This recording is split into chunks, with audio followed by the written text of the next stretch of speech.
Salam sejahtera kepada seluruh pemirsa dimanapun Anda berada. Kembali kita akan mendengarkan renungan firman Tuhan dengan bertemakan dilukai untuk menyelamatkan. Kita akan buka Kejadian 50 ayat 20 yang mengatakan demikian. Memang kamu telah mereka-rekakan yang jahat terhadap aku, tetapi Allah telah mereka-rekakannya untuk kebaikan dengan maksud melakukan seperti yang terjadi sekarang ini, yakni memelihara hidup suatu bangsa yang besar.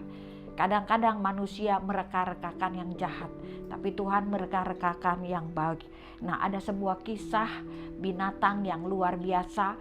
Ketika mereka saling melukai satu sama lain, justru kehidupan mereka dapat selamat dari bahaya dingin yang sangat mencekam. Kisah itu adalah segerombolan landak yang terjebak di musim dingin. Jadi dia belum sempat menyelamatkan diri, musim dingin datang dan dia terjebak di dalamnya.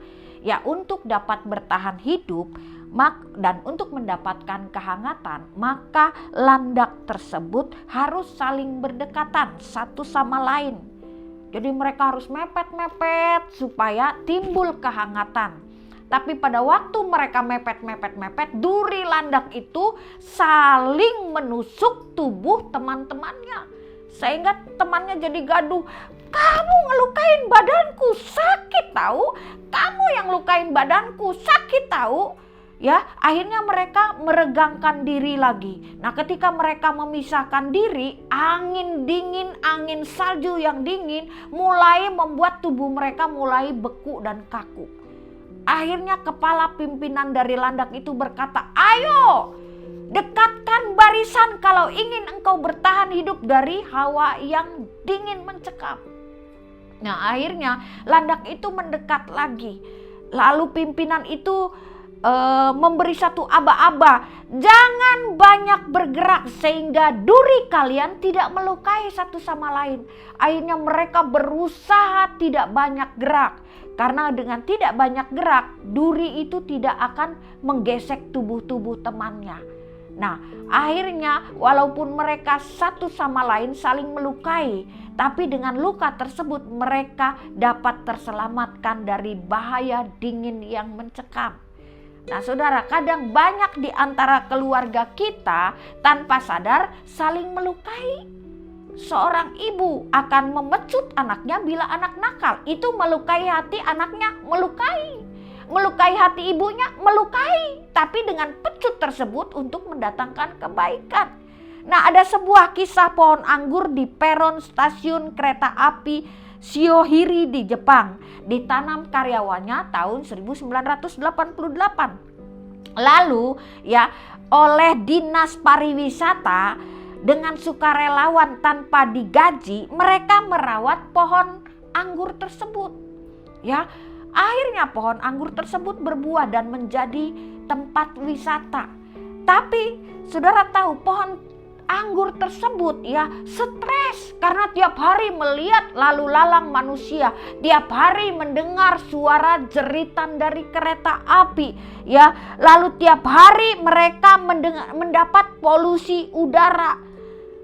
Tapi di balik kesetresan itu ya, ada tangan terampil yang selalu menyentuhnya ya, sehingga pohon anggur itu berbuah yang manis dan dapat dinikmati oleh orang yang berkunjung dengan ada persyaratan-persyaratan supaya pohon anggur itu tetap terpelihara dengan baik.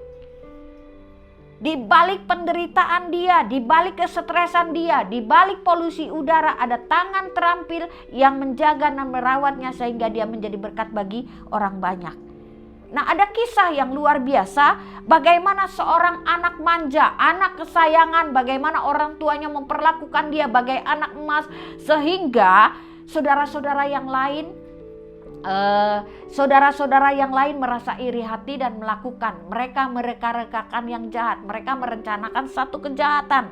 Yusuf dilukai oleh saudara-saudaranya. Ya, Yusuf dimasukkan ke dalam sumur, diangkat, lalu dijual untuk menjadi budak, lalu masuk ke rumah Firaun dan difitnah oleh masuk ke rumah Potifar dan difitnah oleh istri Potifar, lalu masuk penjara dan di penjara diproses dengan penderitaan sehingga membuat dia menjadi pribadi yang kuat dan dapat menyelamatkan keluarganya dari bahaya kelaparan yang mengerikan. Ya, jadi Yusuf dilukai, ternyata Tuhan persiapkan, dilukai untuk menyelamatkan keluarganya dari bahaya kematian yang mengerikan. Jadi Yusuf dilukai oleh biang kerok. Kadang-kadang saudara, biang kerok itu adalah pintu gerbang mujizat Tuhan. Jadi saudara bersyukur kalau di rumah saudara ada biang kerok, berarti dia adalah pintu gerbang untuk melihat mujizat Tuhan. Roma 12 ayat 12 di situ dikatakan, Roma 12 ayat 12 di situ dikatakan, janganlah kamu menjadi serupa dengan dunia ini, tetapi berubahlah oleh pembaharuan budimu sehingga kamu dapat membedakan mana kehendak Allah, apa yang baik, yang berkenan kepada Allah dan yang sempurna. Nah, ketika Yusuf diperlakukan tidak baik, ya, dia tetap menunjukkan satu budi yang baik. Dia nggak membalas kejahatan dengan kebaikan. Dia nggak membalas kejahatan dengan kejahatan, tapi dia membalas kejahatan dengan kebaikan. Ternyata Yusuf memang sudah dipersiapkan Tuhan untuk menyelamatkan keluarganya, walaupun caranya sungguh menyakitkan. Bayangin, diproses Tuhan bertahun-tahun, nggak bersalah, masuk dalam penjara. Tapi di situ adalah pintu gerbang Tuhan. Pintu gerbang berkat mujizat Tuhan, sehingga sampailah Yusuf kepada Firaun dan akhirnya menjadi perdana menteri untuk mengelola, ya, untuk mengelola segala macam panen-panen supaya ketika datang masa paceklik semua dapat terpelihara termasuk keluarganya sendiri. Jadi saudara, ya, kalau kita dilukai, ya, tergantung respon kita yang akan menentukan masa depan keturunan kita.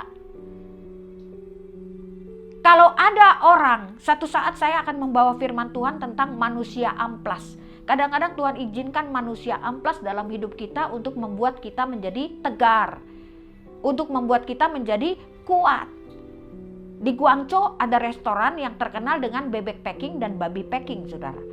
Nah, bebek dan babi packing itu sebelum disembelih, sebelum dijadikan masakan yang empuk, dia nggak boleh kerja, saudara. Nggak boleh kerja supaya nggak berotot. Pokoknya kasih makan, kasih makan, kasih makan. Karena dikasih makan terus nggak pernah bekerja, nggak berotot. Makanya dagingnya empuk. Nah, iman orang Kristen harus dibentuk. Iman orang Kristen harus di-fitness, saudara, menjadi kuat. Kalau saudara nggak di-fitness imannya, saudara akan menjadi manusia packing. Ya, yang disantap secara lezat oleh iblis, diabolos, daimon ion, si kampret tua itu yang akan merongrong kita. Makanya saudara, kalau ada biang kerok, kalau ada manusia amplas dalam diri kita, respon kita harus positif. Karena dengan respon positif akan menentukan masa depan keturunan kita. Yang kedua, biang kerok adalah anak tangga untuk menerima mujizat pintu gerbang mujizat Tuhan. Jadi saudara, kalau ada biang kerok dalam keluargamu, datengin, ucapin terima kasih ya. Dia bingung, heran, kenapa terima kasih sama saya? Yang ketiga, semua yang terjadi dalam kehidupan kita adalah baik. Roma 8 ayat 28. Kita tahu sekarang bahwa Allah turut bekerja dalam segala sesuatu untuk mendatangkan kebaikan bagi setiap orang yang mengasihinya. Jadi saudara, kalau engkau dilukai, kalau engkau terluka, ya, Tuhan yang akan menyembuhkan lukamu. Kadang-kadang luka itu justru untuk kebaikan kita. Kalau Yusuf gak dilukai, dia tetap menjadi anak yang manja yang tidak bisa berbuat apa-apa. Tapi ketika kita terluka, kita angkat tangan, maka Tuhan akan merunutkan tangan untuk menyelamatkan hidup kita. Amin. Tuhan memberkati. Tuhan, terima kasih. Kami percaya kalau hati kami terluka, kalau hati kami tercabik-cabik, kami percaya Engkaulah yang sanggup membebat hati kami yang terluka. Engkaulah yang sanggup menyembuhkan hati kami di tengah ombak dan arus pencobaan. Kami percaya Yesus selalu memperhatikan hidup kami. Terima kasih Bapa, terima kasih. Kami percaya Engkau membebat hati kami dan setiap air mata yang tertumpah Engkau tampung dalam kirbat-Mu Tuhan. Terima kasih Bapa, terima kasih. Di dalam nama Yesus kami berdoa. Haleluya.